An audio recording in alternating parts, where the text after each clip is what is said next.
abroad and repression at home. He also took a keen interest in the Soviet Union's industrial reconstruction, especially in sectors related to defense and nuclear development. In meetings with Stalin, he appeared confident and efficient, always careful to flatter the leader while presenting himself as indispensable for Stalin and the Soviet Union. In private, Beria's reputation was much darker. Numerous accounts describe him as a sexual predator who abused his position to exploit young and beautiful women. Allegedly, he identified women he wanted from the back of his limousine during his trips through Moscow. Women he picked were taken to his place outside Moscow, where wine and a feast awaited them.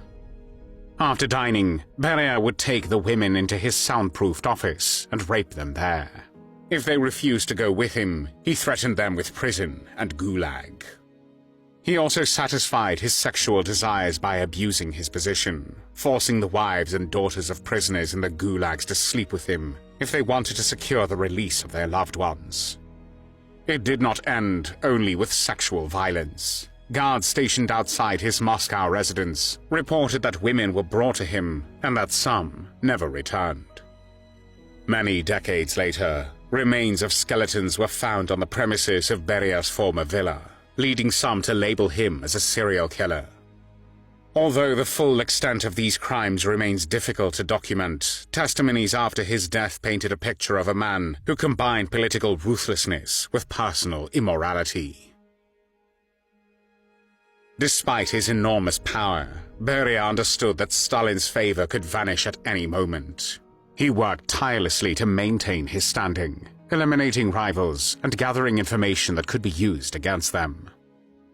He also tried to cultivate a public image as a capable administrator who contributed to Soviet strength and stability.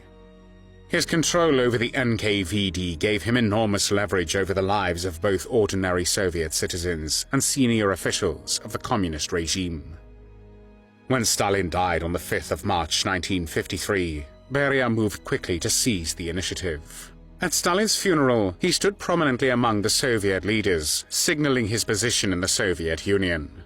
Within days, he drafted a general amnesty that released over 1 million prisoners from labor camps and jails. While this act seemed humanitarian, it also served to weaken the power of the regional security bosses and to create goodwill among the population.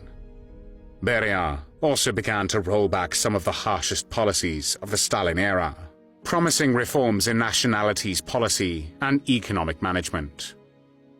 For a few months, Beria appeared to be the most powerful figure in the Soviet leadership, and some observers believed he might succeed in establishing himself as Stalin's true successor.